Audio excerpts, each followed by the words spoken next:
Dərsliklərin məzmunu nə qədər keyfiyyətli hazırlanmış olsa da, təhsildə həlledici rol hər zaman müəllimə məxsusdur. Kanal 21 xəbər verir ki, İlm və Təhsil naziri Emin Əmrullayev parlamentin təşkilatçılığı ilə keçirilən Azərbaycan dilinin dövlət dili kimi inkişaf strategiyası, mövcud vəziyyət və perspektivlər adlı konfransda çıxışı zamanı bu məqamı xüsusi vurğulayıb. Nazirin sözlərinə görə, əsas məsuliyyət şagirdlərə bilik və bacarıqları düzgün şəkildə çatdıra bilən müəllimlərin üzərinə düşür.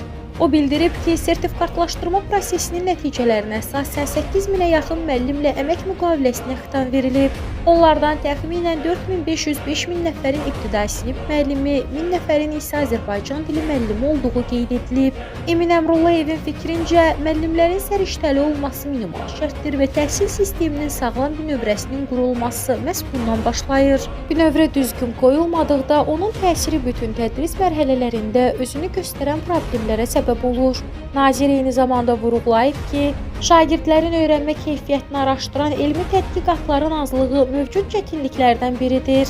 Bu cür araşdırmaların olmaması tədris prosesində yaranan boşluqları vaxtında aşkarlamağa mane olur. O əlavə edib ki, Azərbaycanda mövcud dərsliklərin bir çoxu ayrı-ayrı müəlliflərin fərqli yanaşmaları və şəxsi mülahizələri əsasında yazıldığı üçün vahid metodoloji xətti qurmaq çətinləşir. Bu səbəbdən dərsliklərin hazırlanması əlavə çətinlik yaradır və tədrisdə bəzən uyğunsuzluqlara gətirib çıxarır.